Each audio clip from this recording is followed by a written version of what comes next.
हरे कृष्णा। शील प्रभुपाद की जय। तो जैसा कि आप सभी को भक्तों को पता है कि हम लगातार 3 साल से श्रीमद् भगवद गीता को पाठन कर रहे थे। तो आज हमारा गीता का समापन कार्यक्रम है, अंतिम श्लोक है। तो ये बहुत अच्छी बात है कि हमने पूरी गीता सच्ची निष्ठा के साथ इसका अध्ययन किया है, और ये बहुत सौभाग्य की बात है। गीता हमारे जीवन में क्या लाई है, थोड़ा बहुत परिवर्तन लाई है। शील प्रभुपाद की जय। तो अंतिम श्लोक का हम पढ़ेंगे आज। आइए मंगलाचरण करते हैं। ओम अज्ञानतिमिरान्धस्य ज्ञानाञ्जनशलाकया चक्षुरुन्मीलितं येन तस्मै श्रीगुरुवे नमः। श्रीचैतन्यमनोभीष्टं स्थापितं येन भूतले स्वयंरूपं कदा मह्यं ददाति स्वपदान्तिकं। वन्देऽहं श्रीगुरुवे श्रीयदुपदकमलं श्रीगुरुन् वैष्णवश्च श्रीरूपं साग्रजातं सगणरघुनाथयविन्तं तं सजीवं साद्वैतं सावधूतं परिजनसहितं कृष्णचैतन्यदेवं श्रीराधा कृष्णपादानुशयगणललिता श्रीविशाखा अवन्तश्च। हे कृष्ण करुणा सिन्धो दीनबन्धो जगत्पते गोपेश गोपिका कान्त राधा कान्त नमस्तुते। तप्त कांचन गौरांगी राधे वृंदावनेश्वरी वृषभानुसुते देवी प्रणमामि हरिप्रिये। वाञ्छाकल्पतरुभ्यश्च कृपासिन्धुभ्यो एव च पतितानां पावनेभ्यो वैष्णवेभ्यो नमो नमः। नमो ओम विष्णुपादाय कृष्णपृष्ठाय भूतले श्रीमते भक्तिवेदान्त स्वामिने ते नामने। नमस्ते सरस्वती देवे गौरवाणी प्रचारिणे निर्विशेष शून्यवादी पश्यतदेशकारिणे। जय श्री कृष्ण चैतन्य प्रभु नित्यानंद श्री अद्वैत गदाधर श्रीवासादि गौर भक्तवृंद। हरे कृष्णा कृष्णा कृष्णा हरे हरे, हरे राम राम हरे हरे। ओम नमो भगवते वासुदेवाय। ओम नमो भगवते वासुदेवाय। ओम नमो भगवते वासुदेवाय नमः। श्रील प्रभुपाद की जय। श्रीमद् भगवद गीता यथारूप की जय। हरे कृष्णा। श्रीमद् भगवद गीता यथारूप अध्याय 18। अध्याय 18 अध्याय का नाम उपसंहार संन्यास की सिद्धि। और हम आज श्लोक पढ़ेंगे, अंतिम श्लोक श्रीमद् भगवद गीता का 18वें अध्याय का 78वां श्लोक 78। आइए मेरे साथ उच्चारण करिए। यत्र योग ईश्वरं कृष्णः, यत्र योग ईश्वरं कृष्ण, यत्र पार्थ धनुर्धरा, तत्र भी विजया भूतिः, ध्रुवानिति मतिमामः, ध्रुवानिति मतिमामः। यत्र मतलब जहाँ, योग ईश्वर मतलब योग के स्वामी, कृष्ण मतलब भगवान कृष्ण, यत्र मतलब जहाँ, पार्थ मतलब प्रथा पुत्र, धनु मतलब धरा धनुर्धर, तत्र मतलब वहाँ, श्री मतलब ऐश्वर्य, विजय मतलब जीत, भूति मतलब विलक्षण शक्ति, और ध्रुवा मतलब निश्चित है, और नीति मतलब नीति, मति मतलब मम मत, मेरा मत।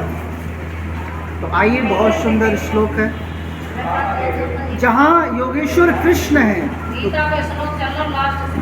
तो बताया जाता है कि जहाँ योगेश्वर कृष्ण है और जहाँ परम धनुर्धर अर्जुन है।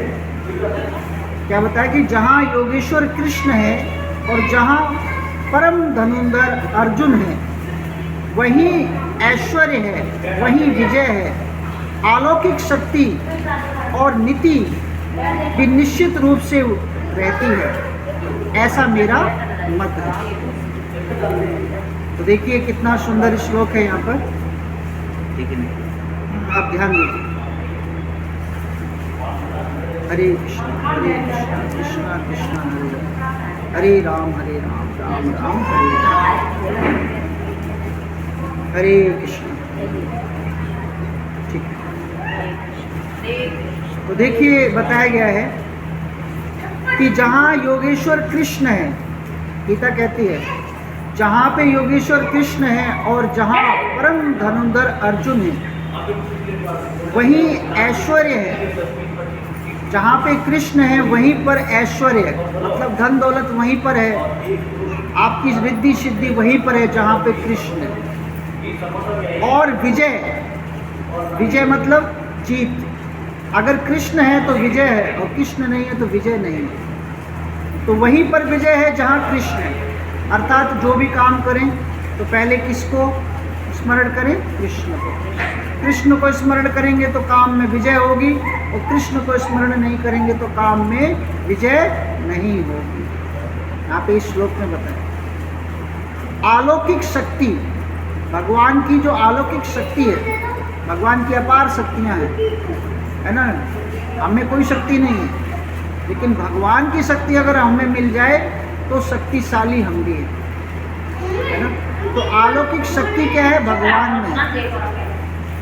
नीति भी निश्चित रूप से है, और ऐसा मेरा मत है। तो पूरी भगवत गीता का अंतिम श्लोक में यही बताया गया है कि भगवान कृष्ण में ही सब कुछ है, भगवान कृष्ण का स्मरण करो तो सब कुछ है, अगर नहीं करते हैं तो फिर उसकी कृपा नहीं है। तो तात्पर्य देखिए, तात्पर्य श्रील प्रभुपाद के माध्यम से श्रील प्रभुपाद की जय। भगवत गीता का शुभ आरंभ धृतराष्ट्र की जिज्ञासा से शुरू हुआ, वहीं भीम, द्रोण, कर्ण जैसे महारथियों की सहायता से अपने पुत्रों की विजय के प्रति आश्वासन था। उन्हें आशा थी कि विजय उनके पक्ष में होगी, लेकिन युद्ध क्षेत्र का दृश्य का वर्णन करने के बाद संजय ने राजा से कहा, आप अपनी विजय की बात सोच रहे हैं, लेकिन यह मत है कि जहाँ कृष्ण और अर्जुन उपस्थित हैं वहीं संपूर्ण श्री होगी। उनसे प्रत्यक्ष पुष्टि की धृतराष्ट्र को अपने पक्ष में विजय की आशा नहीं रखनी चाहिए। विजय तो अर्जुन के पक्ष में निश्चित है। देखिए, अब जब युद्ध हुआ तो अर्जुन जो था वो किसके पक्ष में था? कृष्ण के पक्ष में। और जो धृतराष्ट्र जो थे वो किसके पक्ष में थे? है ना, धृतराष्ट्र किसके पक्ष में थे? दुर्योधन के पक्ष में। तो जहाँ विजय कहाँ पर है? जहाँ पे कृष्ण है वहीं पर विजय, जहाँ पे कृष्ण नहीं है वहाँ पे विजय नहीं है। तो यहाँ पे ये बताया गया है। लेकिन युद्ध क्षेत्र के दृश्य का वर्णन करने के बाद संजय ने राजा से कहा, आप अपनी विजय की बात सोच रहे हैं, लेकिन मेरा मत है कि जहाँ कृष्ण और अर्जुन उपस्थित हैं वहीं पर संपूर्ण विजय होगी, और वहीं पर विजय है, अन्यथा और कहीं पर विजय ही नहीं। विजय तो अर्जुन के पक्ष में निश्चित है, क्योंकि उनके पास कृष्ण है। श्री कृष्ण द्वारा अर्जुन के सारथी का पद स्वीकार करना एक ऐश्वर्य का प्रदर्शन है। कृष्ण समस्त ऐश्वर्य से पूर्ण है और उसमें से वैराग्य है। ऐसा वैराग्य भी अनेक उदाहरण प्राप्त हैं, क्योंकि जहाँ कृष्ण वैराग्य के ही ईश्वर है। युद्ध तो वास्तव में दुर्योधन और युधिष्ठिर के बीच में है। अर्जुन जैसे ज्येष्ठ भ्राता युधिष्ठिर की ओर से लड़ रहा है, क्योंकि कृष्ण अर्जुन युधिष्ठिर की ओर थे, अतएव युधिष्ठिर पर विजय ध्रुव थी। युद्ध को यह निर्णय करना था कि संसार का पर शासन कौन करेगा। संजय ने भविष्यवाणी की कि सत्ता युधिष्ठिर के हाथ में चली जाएगी, और यहाँ पर उसकी भी भविष्यवाणी हुई कि इस युद्ध में विजय प्राप्त करने के बाद युधिष्ठिर उत्तरोत्तर समृद्धि लाभ करेगा, क्योंकि वे ना तो केवल पुण्यात्मा तथा पवित्र थे, अपितु वे कठोर नीतिवादी थे। उन्होंने जीवन भर कभी असत्य भाषण नहीं किया था। ऐसे अनेक अल्पज्ञ व्यक्ति हैं जो श्रीमद् भगवत गीता को युद्ध स्थल में दो मित्रों की बातों के रूप में ग्रहण करते हैं, लेकिन इसमें ऐसे ग्रंथ कोई शास्त्र नहीं बता सकता।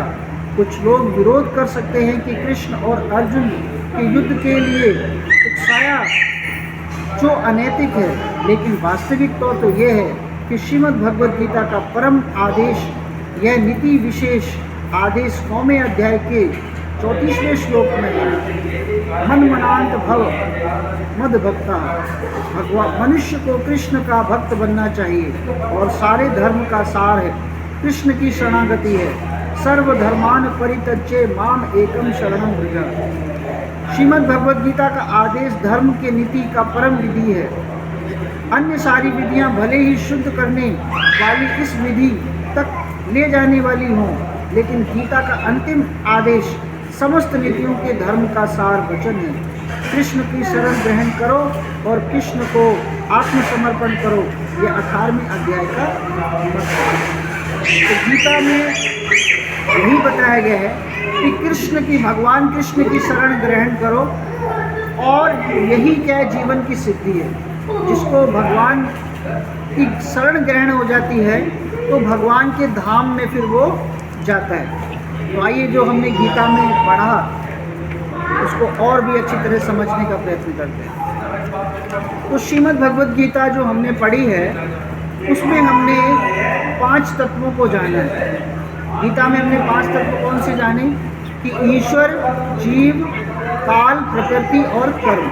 ये 5 तत्व जाने कि ईश्वर कौन है, जीव कौन है, काल कौन है, प्रकृति कौन है और कर्म क्या है। ये 5 तत्व हमें गीता के माध्यम से समझ में आए हैं। और इसमें बताया गया है कि हमें मनुष्य होने के नाते क्या करना चाहिए, जिज्ञासा करनी चाहिए। जिज्ञासा कैसी, अथातो ब्रह्म जिज्ञासा। अथातो ब्रह्म जिज्ञासा मतलब कि हम मनुष्य हैं इसलिए हम क्या कर सकते हैं, जिज्ञासा कर सकते हैं। कोई जानवर जो है वो जिज्ञासा नहीं कर सकता है, पशु जानवर जिज्ञासा नहीं कर सकता, केवल मनुष्य जिज्ञासा कर सकता है। और ये जो अथातो ब्रह्म जिज्ञासा है वो वेदांत सूत्र से लिया गया है ना, वेदांत सूत्र का श्लोक है। अब यहाँ पर हमने जो श्रीमद् भगवद गीता पढ़ी है तो गीता क्या है। गीता जो है, जिस प्रकार व्यक्ति जो है माया के घोर अंधकार में रहता है ना, वो भगवान की शरणागत नहीं होता, लेकिन गीता पढ़ने से भगवान की शरणागति प्राप्त करता है। कहता है ना, माया मुग्ध जीवरे नहीं श्वत कृष्ण ज्ञान, कृष्णेर कृपा कैला वेद पुराण। माया में जो मुग्ध हैं उन्हें कृष्ण का ज्ञान नहीं है, और जो कृष्ण की शरणागत हैं वो कैसे उनको आएगा, जब वो कोई शास्त्र के माध्यम से पढ़ेंगे, समझेंगे। तो क्या बताया, देखिए, मलिने मोचम पुंसा जले स्नाने दिने दिने, सकृत गीता स्नान संसार मलमाशनम। मनुष्य जल से स्नान करके नित्य अपने को स्वच्छ कर सकता है, लेकिन यदि वह भगवत गीता रूपी पवित्र गंगा जल से एक बार स्नान कर ले तो भौतिक जीवन भव सागर के मलिनता में सदा सदा के लिए मुक्त हो जाएगा। मनुष्य किससे स्नान करता है, जल से स्नान करता है। जल से स्नान करने से ऊपर की चीज़ें सही शुद्ध होती हैं, शरीर शुद्ध होता है, बस ऐसे लगता है कि शरीर शुद्ध है, लेकिन अंदर का जो सफाई होता है वो श्रीमद् भगवद गीता से होता है। अंदर की सफाई करनी है तो गीता पढ़नी पड़ेगी, तब हमें हमारी सफाई हो सकती है। तो श्रीमद् भगवद गीता हमारी अंदर का मामला है, अंदर के चीज़ों को शुद्ध करता है। और देखिए गीता में क्या बताया,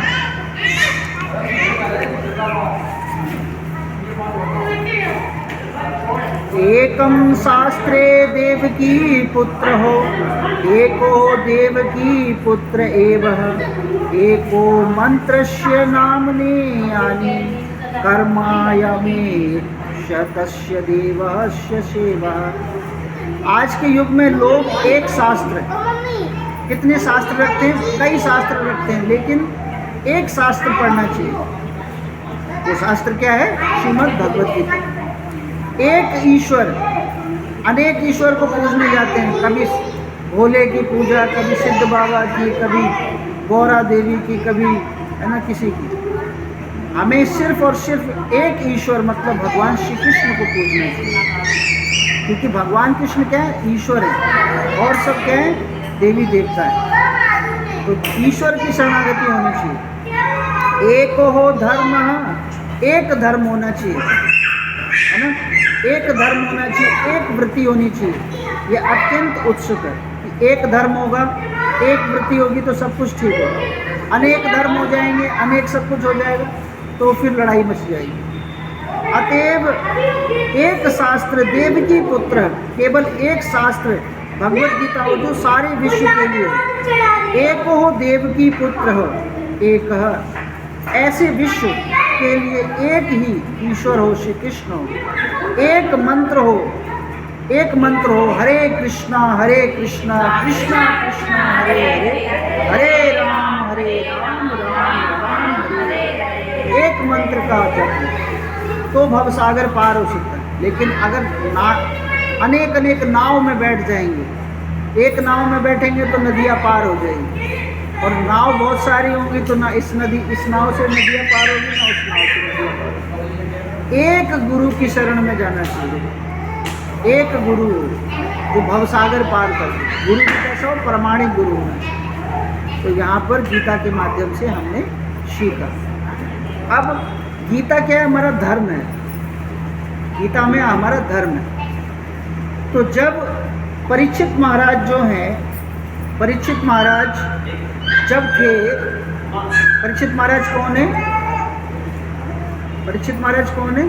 अभिमन्यु के पुत्र हैं। तो जब ये कलयुग आरंभ हुआ तो परीक्षित महाराज से आरंभ हुआ। कलयुग जब आरंभ हुआ तो परीक्षित महाराज से आरंभ हुआ। लेकिन जैसे परीक्षित महाराज राजा थे तो उनके राज्य में कोई भी दुखी नहीं था। ध्यान से सुनिए सभी, बड़ी सुंदर कथा है। बच्चों से बैठ जाओ। तो परीक्षित महाराज जब राजा थे तो कोई भी संसार में उनके राजकाज में कोई भी दुखी नहीं था। सब जगह खुशहाली थी, सब जगह खुशहाली, है ना? तो परीक्षित महाराज एक जगह, एक स्थान पे गए तो परीक्षित महाराज ने देखा कि एक बैल है।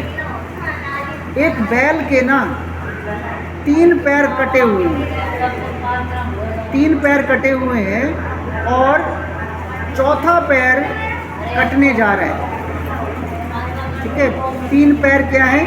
4 बैल के 4 क्या हो गए? पैर हो गए। तो 4 क्या हो गए? हमारे युग हो गए, है ना? सतयुग, त्रेता युग, द्वापर युग और कलयुग। जो चौथा पैर है वो है हमारा सत्य का।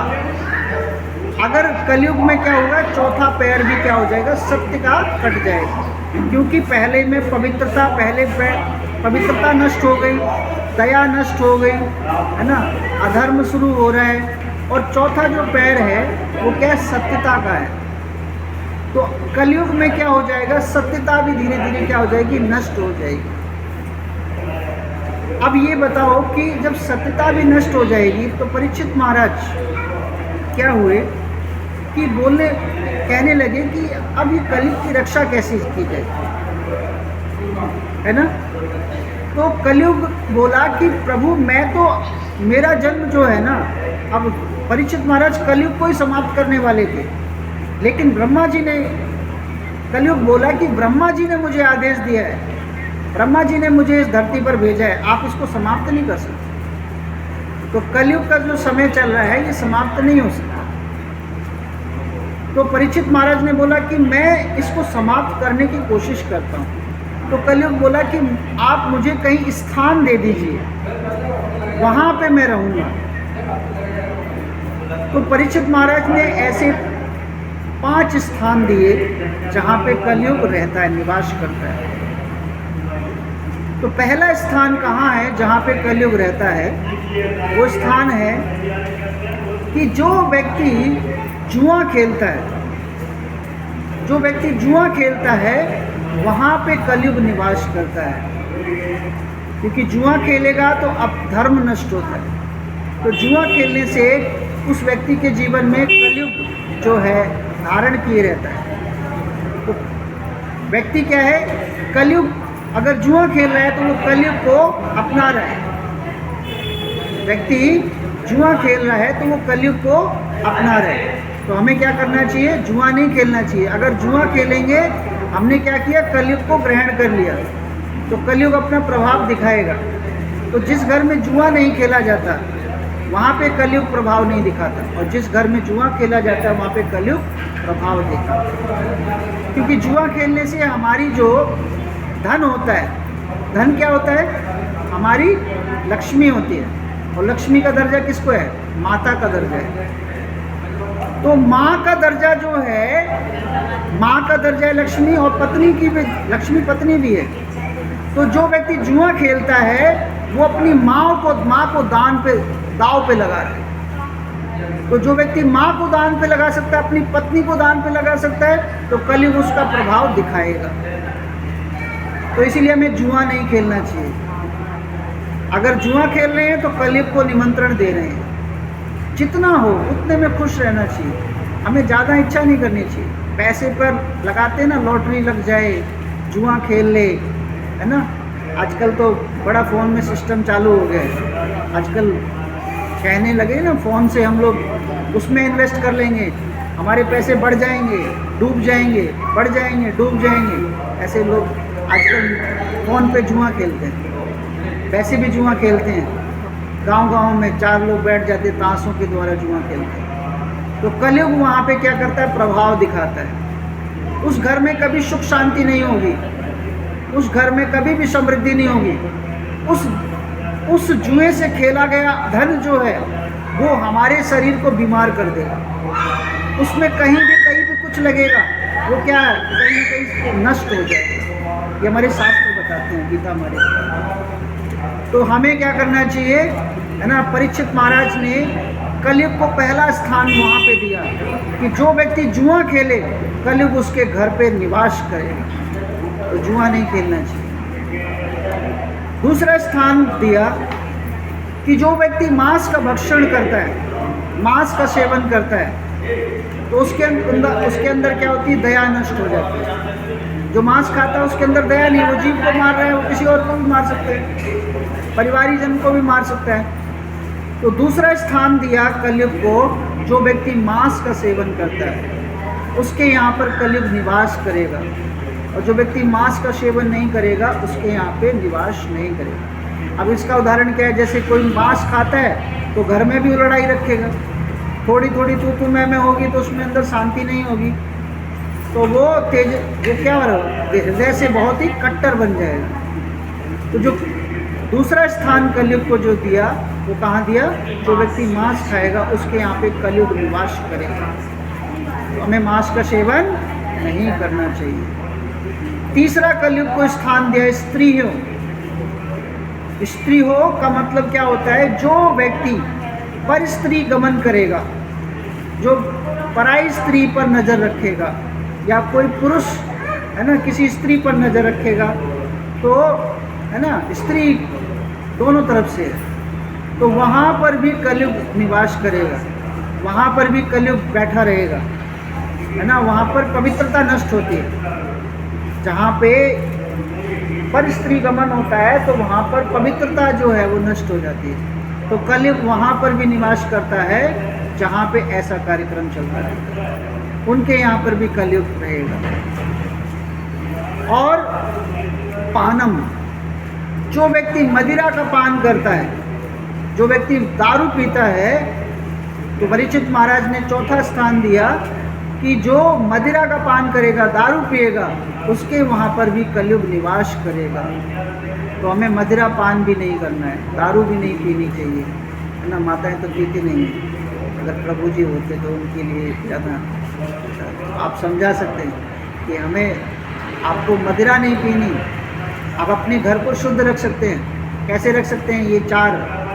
और 5वां स्थान दिया परीक्षित महाराज ने कि कलयुग 5वें स्थान पर रहेगा जहाँ पे अहिंसा होगी, हिंसा होगी, सॉरी, जहाँ पे हिंसा होगी, है ना, तो वहाँ पे शांति नहीं होगी। वहाँ पे सुख कहाँ होगा? जहाँ पे हिंसा रहेगी। तो कलयुग वहाँ पर भी निवास करेगा जहाँ पे हिंसा होती रहेगी। तो 5 स्थान में ये कलयुग निवास करता है। तो हमें क्या करना चाहिए? इन 5 स्थान पे ध्यान नहीं देना चाहिए, इन 5 स्थानों से बचना चाहिए, है ना। तब जो है कलयुग का प्रभाव नहीं है।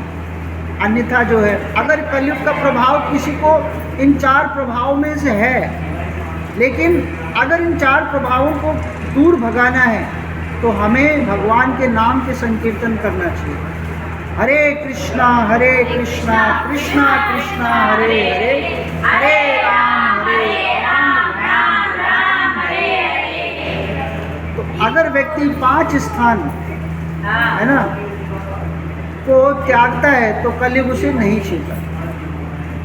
लेकिन देखिए परीक्षित महाराज कितने शुद्ध आत्मा है, लेकिन जब उन्होंने, है ना, किसका मुकुट पहन लिया, किसका मुकुट था उसका?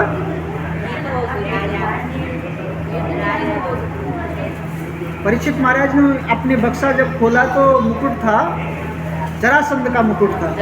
जरासंध का मुकुट जो था उन्होंने जब पहन लिया तो क्या हुआ? उनके अंदर वही सारे गुण शुरू हो गए।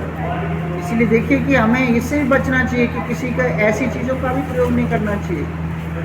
अगर हम किसी के वस्त्र पहन रहे हैं तो हमें वो गुण आ रहे हैं, है ना, तो वस्त्र भी हमें सावधानी पूर्वक पहनने चाहिए।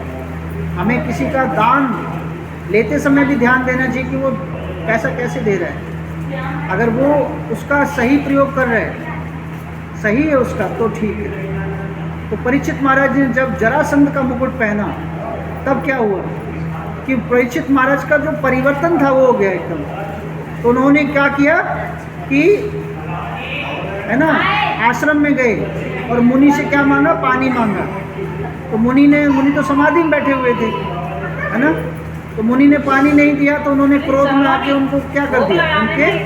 उनको सर्प डाल दिया, वैसा ही सर्प डाल दिया। इस प्रकार जो है परीक्षित महाराज की बुद्धि एकदम क्या हुई? बदल गई। तो इस प्रकार जो है कि इन 5 स्थानों से हमें बचना चाहिए।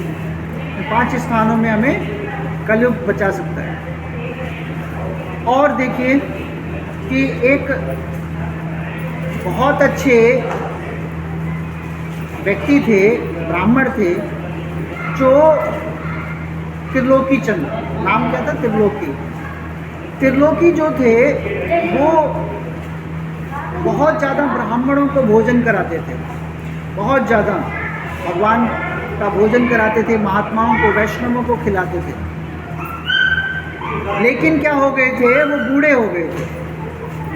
तो महात्मा उनके यहाँ पे खाने के लिए जब आते थे, और ये कथा जो है पंढरपुर की है, पंढरपुर में विट्ठल महाराज है ना, तो वहाँ पर विट्ठल देव जो हैं उनके सामने ही त्रिलोकी जी अपना आश्रम चलाते थे। वहाँ पे वैष्णवों को भोजन कराते थे, दान पुण्य करते थे। लेकिन वो पति पत्नी क्या होते? बूढ़े हो गए थे, और बूढ़े होने के कारण भोजन जो था स्वादिष्ट नहीं बनता था।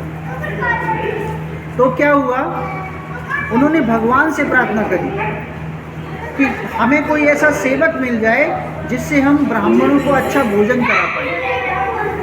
तो उन्होंने भगवान से जब प्रार्थना की, विट्ठल देव भगवान से जब प्रार्थना करी, तो फिर क्या हुआ कि भगवान जो थे स्वयं सेवक बनकर आ गए। जब व्यक्ति का भाव अच्छा होता है ना, तो भगवान स्वयं सेवा करने के लिए आ जाते हैं, है ना। तो भगवान जो थे उसके यहाँ पे सेवा करने के लिए आ गए, बोले मुझे नौकरी पर रख लो। तो विट्ठल देव वो जो त्रिलोकी नाथ के यहाँ पर वो सेवा करने लगे। उन्होंने कहा कि मैं भोजन बनाऊंगा, मैं सबके लिए भोजन बनाऊंगा, जितने भी आपके आश्रम में भोजन करने आएंगे महात्मा जन, मैं उन सबके लिए भोजन बनाऊंगा। लेकिन मैया तुझे भोजन मेरे लिए बनाना पड़ेगा, तो मैं भोजन जो है मुझे मेरे लिए बनाना पड़ेगा। बोले ठीक है, आप खाओगे कितना, है ना। छोटा सा लड़का बालक रूप में कितना खाएगा? 4 रोटी खा लेगा, 5 रोटी खा लेगा। तो इस प्रकार जो है वो जो है भगवान के यहाँ पर, है ना, त्रिलोकी के यहाँ पर भोजन बनाने लगे। बोले ठीक है, बोले अगर तुमने मुझे भोजन बना के नहीं दिया, है ना, तो मैं छोड़ के चला जाऊँगा। तो फिर क्या थे कि वो क्या हुए कि भगवान जो स्वयं उपस्थित हैं, तो भगवान को तो देर लगती है, भगवान खुद ही आगे सेवक बनकर, तो कितने लोगों का भंडार, कितने लोग भीड़ जुड़ गई।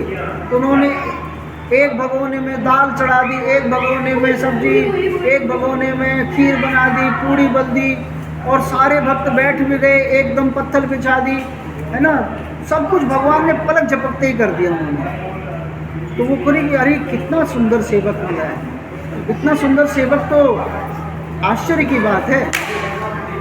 तो वो बहुत खुश हो गए। अब उन्होंने 1 दिन हो गया, 2 दिन हो गए, अब उन्होंने कहा कि मैया मैं सबको भोजन करा दिया, अब मेरे लिए भोजन बनाओ। तो बोले हाँ मैं अभी भोजन बना देती हूँ। तो उन्होंने कितना खाएगा? 2 दोने खाएगा, 2 दोने सब्जी खा लेगा, 2 दोने खीर खा लेगा, है ना, 4 चपातियाँ खा लेगा, और कितना खाएगा? तो उन्होंने ऐसे ही बनाया 2 दोने। तो लेकिन भगवान बैठे हुए हैं, भगवान बैठे, बोले लाओ मैया लाओ। तो 4 रोटी समाप्त हो गई, सब्जी समाप्त हो गई, खीर समाप्त हो गई। बोले मैया और लाओ।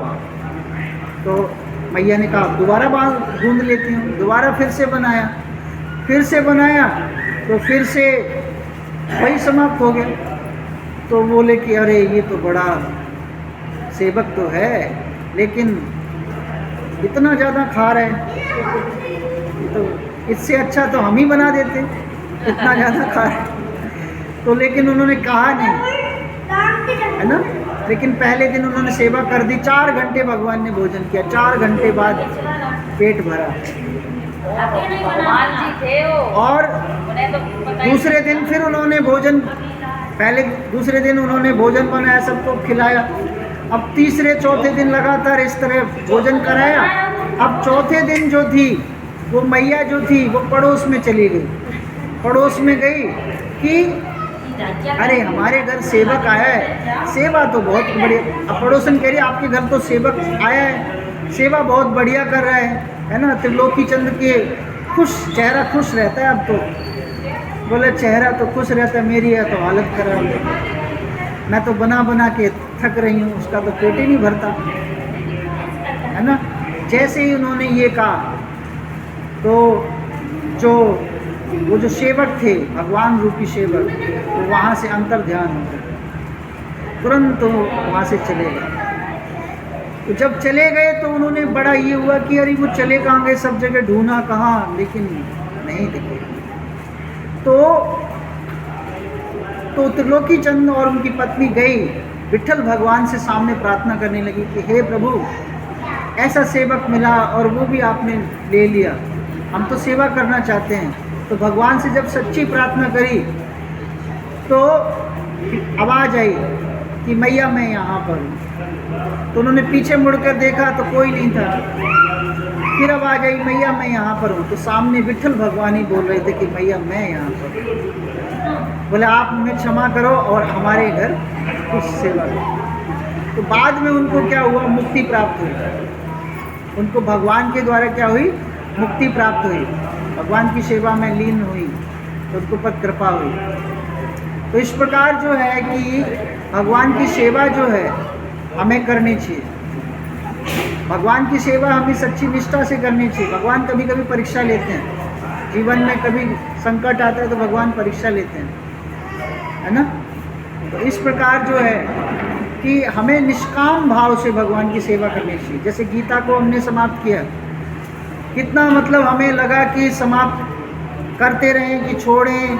3-4 साल से लगभग गीता पढ़ रहे थे, एक श्लोक डेली पढ़ते थे, है ना। कभी 2 भक्त आते थे, कभी 4 भक्त आते थे, कभी 8 भक्त भी आए, फिर सबने सेवा करनी शुरू करी। तो धीरे धीरे हमारी गीता जो हुई समाप्त हुई। इससे क्या हुआ कि हम एक परिवार के माध्यम से जुड़े रहे, हमें क्या हुई, फूटन नहीं पड़ी, घर में सुख शांति रही, रिश्ते नाते जो थे वो बने रहे, और भी नए लोग हमें प्राप्त हुए जिनके माध्यम से हम सेवा कर पाए। तो इस प्रकार गीता के माध्यम से हम लोगों का क्या हुआ, सच्चा उद्धार हुआ, है ना। तो इस प्रकार जो है, हमें एक और छोटी सी कथा सुनाता हूँ कि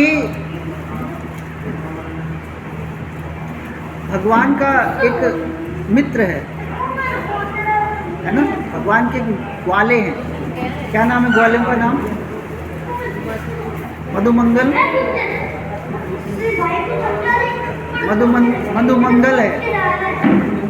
तो मधुमंगल भगवान का क्या है, ग्वाला है, भगवान का मित्र है। तो वो बोला कि प्रभु मैं तो ना अपनी ससुराल जा रहा हूँ। तो मधुमंगल ससुराल चला गया, है ना। ससुराल जब गया तो वहाँ से अपनी पत्नी को लेकर आए। तो पहली बार जब पत्नी आई तो माता ने सिखाया कि देख, वृंदावन का एक ग्वाला है ना, माधवी नाम था उस मधुमंगल की पत्नी। तो वृंदावन का एक ग्वाला है, उसको मत देखना। अगर तू वृंदावन के उस ग्वाले को देख लिया तो तू सब कुछ हरण हो जाएगा, बस उससे, उसकी नज़रों से बचे रहना। तो उसने कहा कि मैया मैं ऐसा ही करूँगी, मैं उस वृंदावन के ग्वाले को नहीं देखूँगी। ना, वृंदावन का ग्वाला कौन है? भगवान श्री कृष्ण। तो मधुमंगल की जो सास थी ना, उसने सिखा दिया अपनी बिटिया को कि उसके चक्कर में मत रहना, नहीं तो बर्बाद हो जाओगे। तो वो जो थी अपनी मतलब बिल्कुल लाज रखती थी और नीचे गर्दन रखती थी, तो कभी भी मतलब ऊपर नज़र उठा के नहीं देखती थी। तो जो भगवान से ज़्यादा बचने की कोशिश करता है ना, भगवान उस पर पकड़ने की कोशिश करते हैं, भगवान उसको कहीं ना कहीं पकड़ लेंगे। तो वो जो थी, क्या हुआ कि वो नदिया किनारे गई, नदिया में पानी भरने के लिए गई। तो पानी भरने जैसे गई तो मटकी भरी, मटकी भारी थी तो उठा नहीं पा रही थी। तो मटकी जैसे उठाई, कहने लगी कि भैया मेरी मटकी उठा दो। तो मटकी जैसे उठाई तो क्या हुआ कि जैसे मटकी उठाने के लिए मदद मांगी तो भगवान कृष्ण आ गए, बोले मटकी मैं उठाऊं। तो जैसे ही वो मटकी उठाने लगे तो मटकी उठाई तो नज़र क्या होगी, ऊपर हो गई। और नज़र जब ऊपर हुई तो साक्षात कृष्ण के जब दर्शन हुए, है ना, उसको कृष्ण के जब दर्शन हुए तो सब कुछ भूल गई, शुद्ध बुद्ध भूल गई। तो कृष्ण का दर्शन होते ही वो तो एकदम सुन्न पड़ गई। अब कृष्ण ने ऐसा दर्शन कराया, कृष्ण के नैन, कृष्ण के वैजंती माला, कृष्ण का दर्शन जो वास्तव में जो करता है ना, हम लोग, हमारी इच्छा है कि हम कृष्ण का दर्शन करें, हमारी इच्छा है ना। लेकिन जब ये कृष्ण की इच्छा होगी कि कृष्ण हमें दर्शन देंगे तो वो दर्शन जो है बड़े भाग्यशाली होंगे। अभी तो हमारी इच्छा है ना कि हम कृष्ण का दर्शन करें, लेकिन जब कृष्ण की इच्छा हो जाएगी कि वो मेरा दर्शन करे, तब जो है भवसागर पार हो, है ना, तब जो है हमें वो कृपा मिलेगी। तो कृष्ण की कृपा जो है, कृष्ण किस पर कृपा करें, ये बहुत बड़ा। तो ऐसी गोपी जो थी उस पर कृष्ण ने कृपा करी कि जैसे कृष्ण ने उसको गोपी में को दर्शन कराया, वो गोपी तो जैसे मटकी थी तो मटकी वहीं की टंगी रह गई, मटकी तो नीचे गिर गई और वो ग्वालिन ऐसे खड़ी रह गई, अब ना हिल रही है ना डुल रही है। अब वो बस कृष्ण के दर्शन में यूं ही गुम हो गई। अब गोपियां आ रही उसको जगाने के लिए, उठ उठ क्या हुआ, उठ उठ क्या हुआ, माधवी उठ क्या हुआ। तो वो तो सुध ही भूल गई, बोले वो कहाँ गया ऐसे नैनो वाला, ऐसे वैजंती माला वाला, बांसुरी वाला कहाँ चला गया? वो तो शुद्ध बुद्ध हो गई, बिल्कुल भूल गई कि मेरा कोई पति है, मैं कहाँ हूँ। केवल उसका नैन, उसका जो केवल जो था वो सिर्फ और सिर्फ कृष्ण में रम गया। कि जब कृष्ण किसी पर कृपा करते हैं, किसी को मोहते हैं, तो सब कुछ छीन लेते हैं। जब कृष्ण जब पर कृपा करते हैं तो उसका सब कुछ छीन लेंगे, मतलब हृदय कृष्ण में चला जाएगा। तो उसको बोलने आए कि जागो, लेकिन वो शुद्ध बुद्ध हो गई। बोले अब तो मुझे उसी के पीछे जाना है। इसलिए गोपियाँ जो थी वो भगवान की क्या है, भगवान की परम प्रियसी थी। आज जो गोपी हैं, आज हम जो गोपियों का दर्शन करते हैं, गोपियों का दर्शन आज हमें कहाँ मिलेगा? जो हमारे आचार्य हैं, जो हमारे गुरु हैं, वही आज इस कलयुग में गोपी हैं। उनका रूप बदल गया, क्योंकि वो क्या कर रहे हैं? नित्य भगवान की लीलाओं का स्मरण कर रहे हैं, भगवान की कथाओं को बता रहे हैं। वो समय भी आएगा जब कोई भी कथा बताने वाला नहीं होगा। जो आज कथा बता रहे हैं ना, उस पर ही कुछ समय बाद हमला हुआ करेगा। बांग्लादेश में क्या हुआ था, है ना, वैष्णवों पर हमला हुआ। तो इससे अच्छा क्या है कि अगर ऐसा कलयुग शुरू हो जाएगा ना, उससे अच्छा है कि इतनी भक्ति कर लो ताकि पुनर्जन्म ना हो। अगर पुनर्जन्म हुआ तो फिर मरना पड़ेगा, है ना। कल की भगवान आएंगे तो फटाक से गर्दन काटेंगे। जो भगवान की भक्ति नहीं करता मिला, भगवान गड़ासे से गर्दन काट देंगे। वो समय भी आने वाला है। इसलिए भवसागर पार करो। भवसागर पार करोगे तो प्रभु की कृपा में रहोगे। हम लोग कितने बिजी रहते हैं, है ना। संसार तो हमें भोग रहे, हमें कौन भोगना चाहिए? हमें सिर्फ और सिर्फ भगवान भोगने चाहिए। हम सब किसकी पत्नियां हैं? जैसे आज का ही प्रश्न है कि हम सब किसकी पत्नियां हैं? जैसे एक पत्नी ने कहा कि एक पति बोला कि मैं ना 10 साल के लिए बाहर जा रहा हूँ। तो 10 साल के लिए बाहर जा रहा हूँ, तो पत्नी बोली कि मैं रहूँगी कैसे? तुम चले जा रही हो तो मैं कैसे रहूँगी? तो पति ने कहा कि ना मैं मूर्ति बना रहा हूँ, मैं अपनी मूर्ति बना के मैं तुम्हें सौंपे दे रहा हूँ, तुम उसको देख देख कर ध्यान रखना। तो वो जो थी, है ना, मूर्ति के सहारे 10 साल रही। अब 10 साल बाद पति जब आ गया, तो पति जब आ गया तो किस में समर्पित होना चाहिए? मूर्ति में या पति में? पति में। इसी तरह हम सब जो है ना, भगवान हमारे साक्षात पति हैं। केवल एक ही पुरुष है, भगवान ही पुरुष है और सब स्त्रीलिंग है। पुरुष तो हैं हम, लेकिन वास्तव में है क्या? व्याकरण का भी सब देखो तो हम लोग भी स्त्रीलिंग हैं। तो वास्तव में हमारे पति कौन है? भगवान है। एक ही पुरुष है, वो कौन है? भगवान पुरुष है, और हम सब उनकी पत्नियां हैं। तो अच्छा है कि हम पत्नी जो है हमें कौन भोगे? हमारे परमेश्वर, साक्षात परमेश्वर हमें भोगे तो ठीक है। लेकिन अगर हम परमेश्वर नहीं भोग रहे तो संसार में हम कहीं ना कहीं भोग रहे हैं, कोई ना कोई हमें भोगेगा ही। अगर हम भगवान की संरक्षण में नहीं होंगे तो किसी और की संरक्षण में होंगे, हम माया की संरक्षण में होंगे। तो इससे अच्छा है कि हम भगवान की संरक्षण में रहें, है ना, तो हमारा क्या उद्धार हो जाएगा। और भारत भूमि ते हैल मनुष्य जन्म यार, जन्म सार्थक कर पर उपकार। भारत भूमि में जन्म लिया है तो सबसे अच्छा है कि अपने जन्म को सार्थक करो, नहीं तो हमारा जन्म ही बेकार हो जाएगा। 9 महीने हम लोग माता के गर्भ में रहे और भगवान की अगर भक्ति नहीं करी तो माँ की कोख भी हमने क्या करी? लजा दी। इसलिए क्या करना चाहिए? हमें भगवान का स्मरण करना चाहिए, भगवान की सेवा करनी चाहिए, नित्य सेवा करनी चाहिए। हरे कृष्णा कृष्णा कृष्णा हरे हरे, हरे राम राम राम हरे हरे। गीता के अंतिम श्लोक में बताया गया, सर्वधर्मान परित्यज्य माम एकम शरणम व्रज, अहम त्वाम पाप मोक्षयिष्यामि मा शुचः। सभी धर्मों का परित्याग करके केवल और केवल तुम मेरी शरण में आ जाओ, मैं तुम्हें पापों से मुक्त कर दूंगा। तो भगवान ने ये फॉर्मूला बता दिया, भगवान ने बता दिया मेरी शरण में आ जाओ, मैं तुम्हें पापों से मुक्त कर दूंगा। और भगवान ने बोल दिया कि अंतिम श्लोक जो है वहीं पर मेरी विजय है।